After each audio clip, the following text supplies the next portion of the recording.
Welcome to Pivot Parenting, where we help parents of teens overcome regret and disappointment to find peace and connection in every situation. I'm Heather Frazier, your parenting expert. Journey with me to discover effective parenting tips, improve family relationships, and build a brighter future for your kids. Buckle up, things are about to get better. Hey, my friend, welcome to today's show. The other day, I was talking to a teen, and we were having a heart-to-heart about her dad. She loved him, but she couldn't talk to him. She never felt connected, like she could be herself. I don't know if you've ever talked to a teen like this, or you feel like this with your parents. I asked her more questions about why she felt like he was so unapproachable in spite of her clearly loving him and wanting to have a tighter relationship with him. And here's what she said, and it broke my heart. That he was stubborn to the point of being unwilling to discuss hard or emotional topics, like dating, rules, fights they'd had in the past, or miscommunications. He'd just brush it away, not discuss it, act like it hadn't happened, or give one-word responses. It was always his way or else. Nobody had better ideas or valid ideas or opinions. His way or the highway, period. Don't question me. He had very specific systems for how things around the house were run, and they felt more important to him, at least to his daughter, than her feelings and ideas did. Being right was more important than connecting with her and hearing her out or considering her thoughts as valid. That's how she interpreted his behavior. She thought that he was unyielding once he'd spoken. And he would even clearly go against his better judgment when caught between what he did and how he chose to parent. So for an example, he wouldn't check his kids' phones because he wanted complete autonomy from his wife and kids knowing anything on his phone, like his password, his location sharing, anything. His phone was his and nobody could see it. And so that is how he treated his kids' phone, even though she could tell that he wished to know where his kids were or have their location, but he wouldn't even hint to it because he had to be right that it was a breach of privacy. So he enabled phone use that he knew was inappropriate, but he couldn't actually confess that he knew it was inappropriate because then that would make him wrong about his phone use, even though he would be a better parent for having some phone systems in place. Another thing she said was once he'd let her know the rule or expectation or whatever it was, it didn't matter if it was no longer helpful, it couldn't shift because then it would make him look bad or be wrong. So rules or things that had worked several years ago that were now annoying or cumbersome couldn't shift those because then he would look stupid. When fights happened, he couldn't apologize. He could only accept apologies. Or if he did apologize, it was very trite, not super effective. He couldn't see how he'd contributed to the problem. It was kind of a token apology. He would often blame others or the situation for his feelings and behaviors. He was too tired to not yell. He was too annoyed to behave differently toward her. If she'd asked the right way, not brought up the subject or done it differently, then she could have expected things to have gone better. But she did it wrong. He didn't do anything wrong. And so, my friend, I created this episode for her dad and for you and I. Because if we're honest with ourselves, we all want to be right from time to time, even when it's unhelpful or harmful. And wanting to be right over wanting to connect with your teen or grow yourself up by hearing their critiques with an open heart to see yourself more wholly is something that you and I and every parent and human can improve in various ways and in various degrees. And so I cover this subject in the most loving, respectful way because I am wrong sometimes. And sometimes I don't want to be wrong, just like this dad. And just like I'm sure if you are brave enough to be honest with yourself, you have been in this situation as well, or will find yourself in this situation. And so in today's episode, I'm going to expound 4 different steps or points within rectifying this situation. First, we have to understand always right parenting, what it truly means and why it's a problem. That's what I'm going to cover first. Number 2, we're going to identify the signs, how to recognize always right behaviors in ourselves. And again, I want to reiterate, this does not make you bad or wrong, just human like the rest of us. And when we can see it, we can stop it, switch gears, and make it a good situation instead of a worse situation. Number 3, effective solutions. We're going to go over some steps that are very practical to overcome this mindset and improve your relationship rather than damage it, which is what always right parenting does. It feels safe to the person who needs to be right, but is actually quite destructive. So we're going to go over some solutions. And then I'm going to tell you how to gain real control. And it does not involve nagging or micromanaging your teens to feel better, because you and I both know nobody actually likes that, except for the person trying to do it. But then it's not effective, and then nobody likes it, and everybody's unhappy. It's just a hot mess all around. And the last little bit is definitely the most life-changing, so you want to stick around till the end. Number 1, let's understand always right parenting. I want you to picture a dad, and he's painting the floor of a very large room, and there are 4 walls. Now, 2 of these walls have big archways into other areas, and 2 walls do not.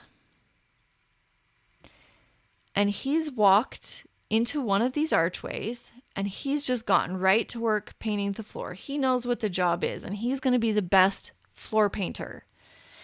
And he's painting and he's painting, and he goes by the second wall with the second door, and he just paints right past it. And he thinks he's really making progress as he rolls out the bright sticky paint past its opening and continues along the third wall, only to look up eventually and see that he is now in the corner with no doors, only walls, and there is no escape without getting wet paint on him and having more work to redo his tracks and find the rest and resources that he needs through one of those archways for the evening. Boxes are things that we think are true and need to happen. They're the things that we feel like we have to be right about. This is the paint that we paint ourselves into the corner. They're the boxes. Let me give you some examples of what they can sound like. My kids should get good grades. They should have nice friends. They should not use substances. They should definitely tell me everything, never lie, go to college, go on missions, be heterosexual, like their parents, agree with my political and religious views, definitely be respectful, clean the house the way that I taught them, because I taught them and they know. Remember what I told them the first time and do it. There are too many boxes to name or too many different paint colors to purchase. In fact, you know how you go to the paint store and there's swatches everywhere? I'm guessing that if you look at parenting, there are more beliefs about how we need to be right and parent our kid than there are colors in that store. But I digress. We paint ourselves in with expectations and rules around happiness and safety. Their happiness, our happiness, their safety, our peace of mind. How our families should be, look, behave. That's the paint. And in the beginning, it feels like we are making good progress. Because guess what little kids do? They listen. And then adolescence hits, and they listen even less than they did as a kid. And they don't believe us as blindly as a 2-year-old. They question everything that we say. They want to know why. They disagree with us. They compare us to other people. And typically, parents don't like this. And as our kids and spouse, we can do this to our spouse too, get older and wiser to our methods, they dislike the paint that we are using. And they show us very pointedly that these boxes are in fact false security or false acceptance, false safety. Whatever it is that you're hoping to gain by your beautiful paint job, what you want most, typically for parents, it's peace, happiness, a sense of safety and acceptance, a place to belong. It blows all of that up because they're showing us how we're doing it wrong. But our brain has told us that we have to be right. Now, we've picked up our paint colors, these boxes, from our families of origin. Like if this dad's dad had told him that it was weak to ever show any kind of vulnerability, and his dad would attack him if he was wrong or weak, then he picked up a paint color from his dad of, I can't show that I'm sorry or that I was wrong, because then I will get pounced on and criticized and judged and rejected, and that hurts. That makes sense. So this is the behavior. We hold on to being right at all costs.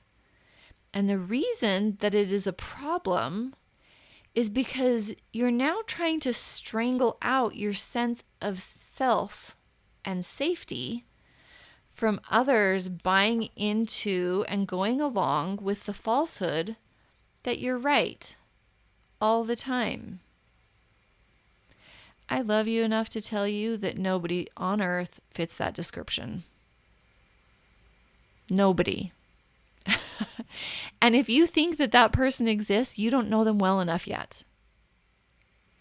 I promise. I'm not right all the time. You're not right all the time. The person that you revere on TV, not right all the time. The good news is that that's okay.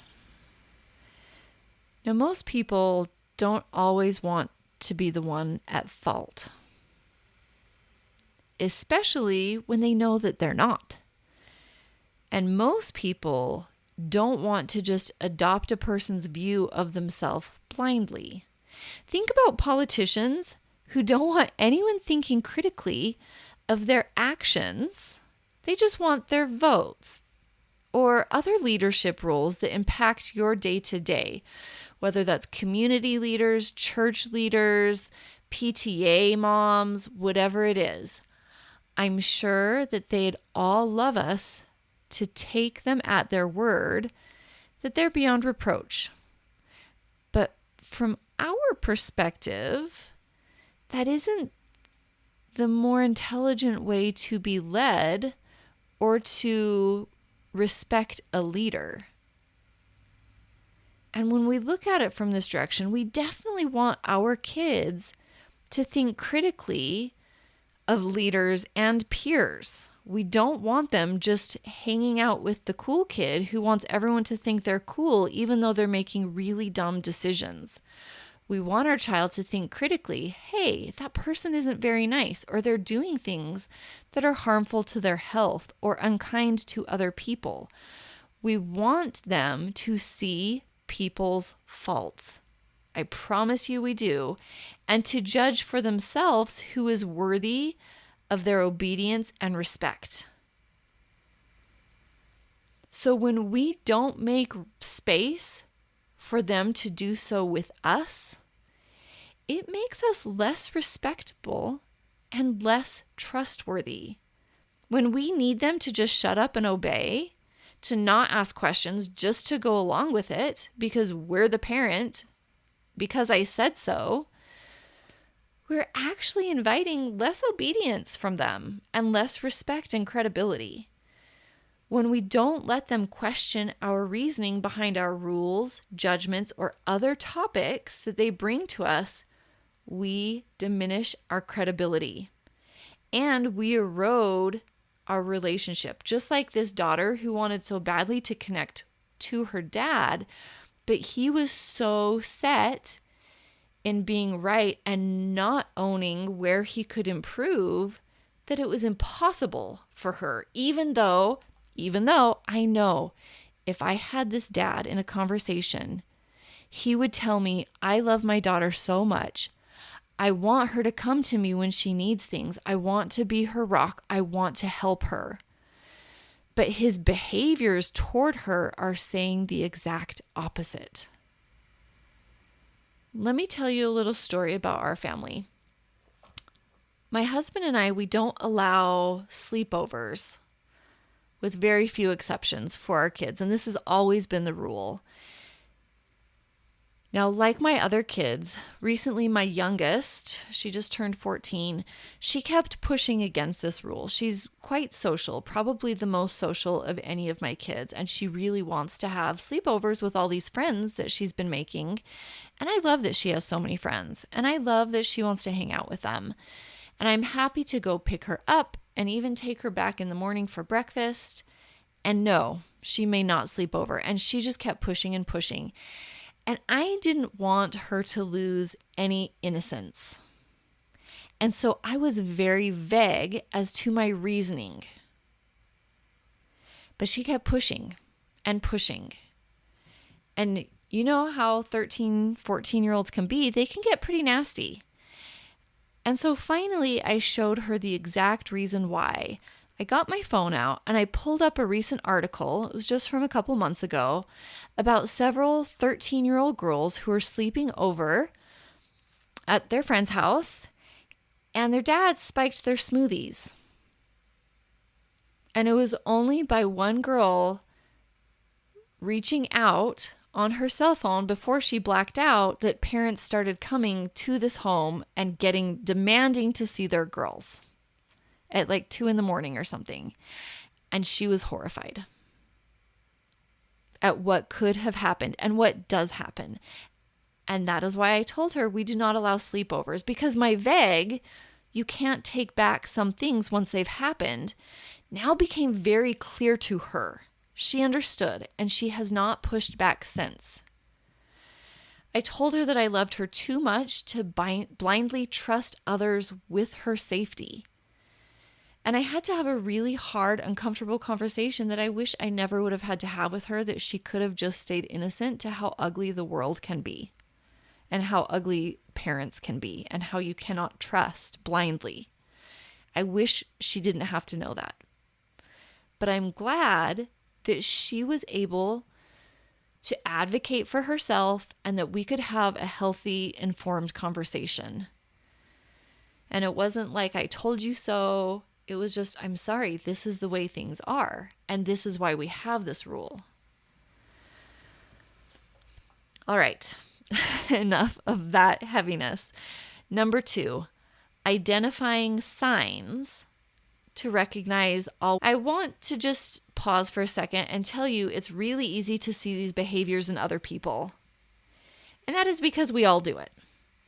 But you will have the most power to create change and create the goodness that you want if you can look at yourself and not your spouse or your kid. I promise. And again, it doesn't make you wrong or bad.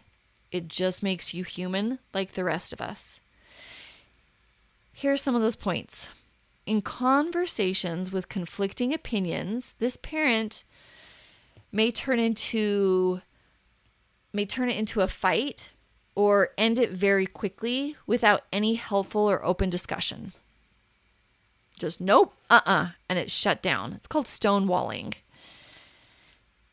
People don't tell you how they feel or what they need, probably because they've tried and it didn't go well. So they don't try anymore. They go elsewhere or just keep it to themselves. If you forego what you actually need or want to remain right, you have a hard time apologizing. You struggle to see things from others' perspective or to see that it is as valuable as your own. My friend, most things are just opinions, and everyone's opinion is equally valid.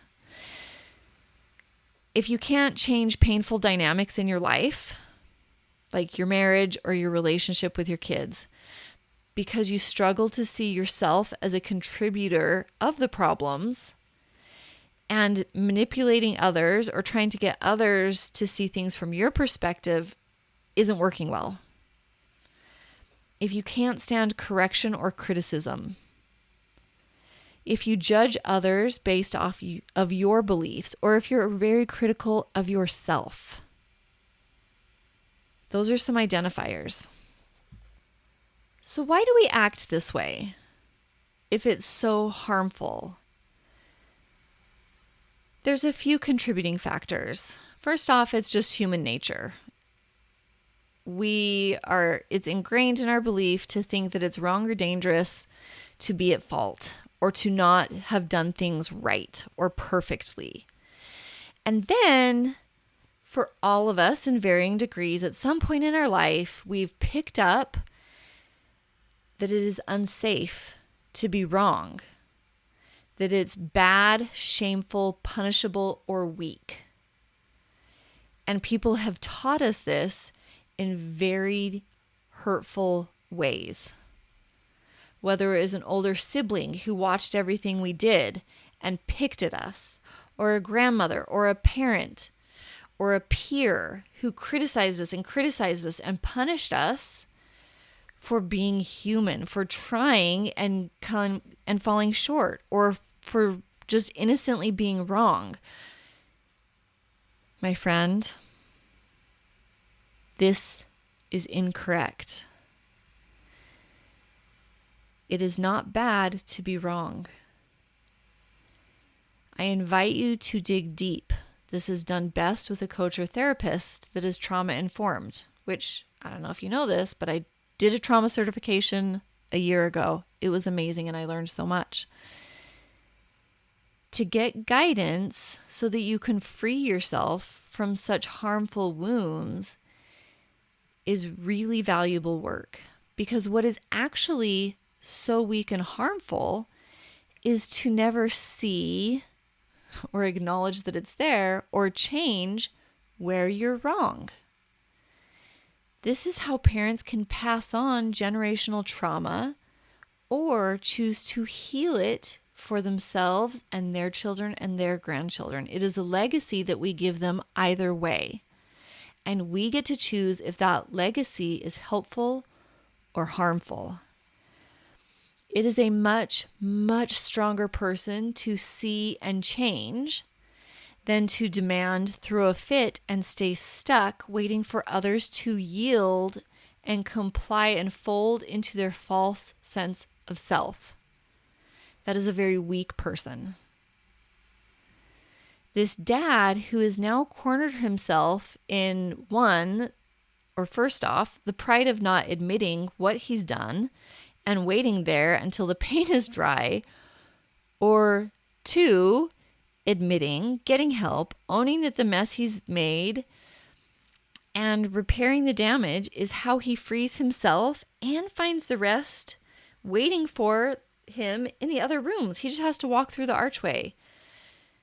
There's companionship, there's sustenance, there's rest, there's peace. There's all the things that he thinks he should get by maintaining control and not being wrong. But it is actually, he finds all of those things in acknowledging the truth that he is human and that we are wrong and that sometimes we do make mistakes and we can be improved upon. Hi there. I just want to pause and let you know if you are struggling to make sense of your teen's behaviors, emotions are running wild, and you're looking to turn things around to have the family you dreamed of while rocking them to sleep, I would love to talk to you.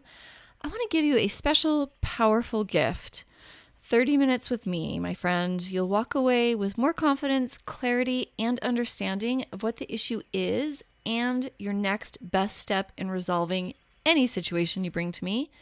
It's completely free. I love families and want to help yours be wildly happy and successful. Book this call by visiting my website, heatherfraser.com. Remember, Fraser is spelled with a Z-I in the middle. And don't worry, the link is also in the show notes. I look forward to meeting and helping you. Fair warning, my friend.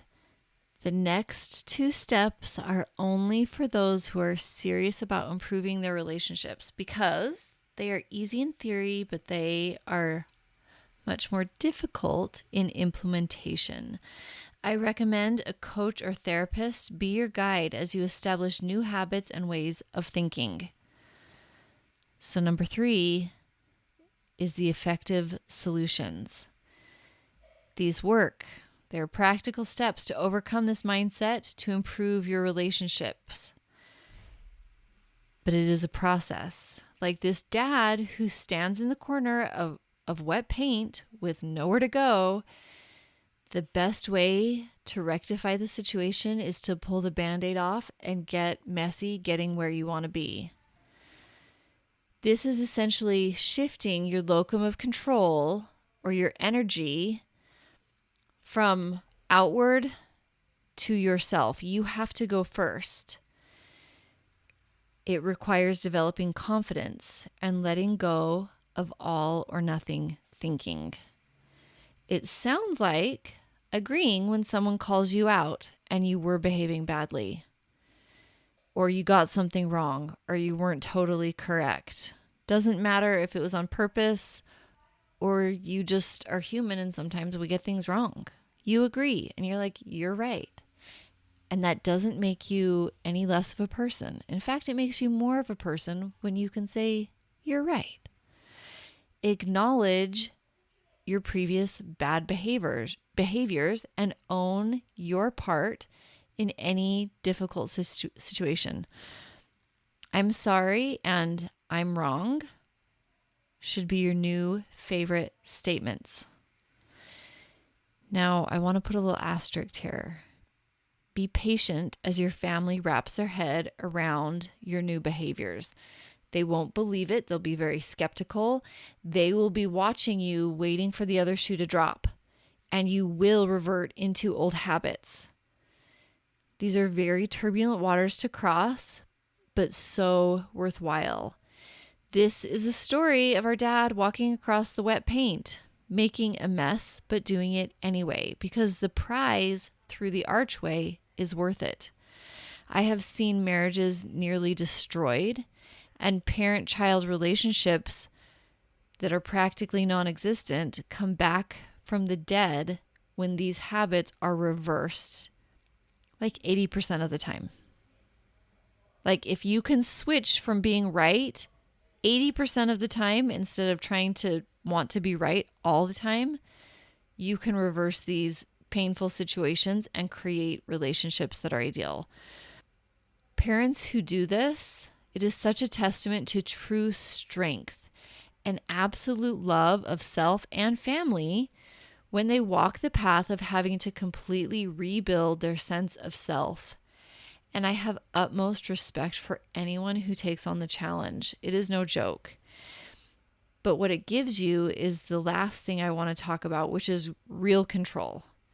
Without the nagging, without the micromanaging, without trying to get people to twist them up so that they can do what feels good to you.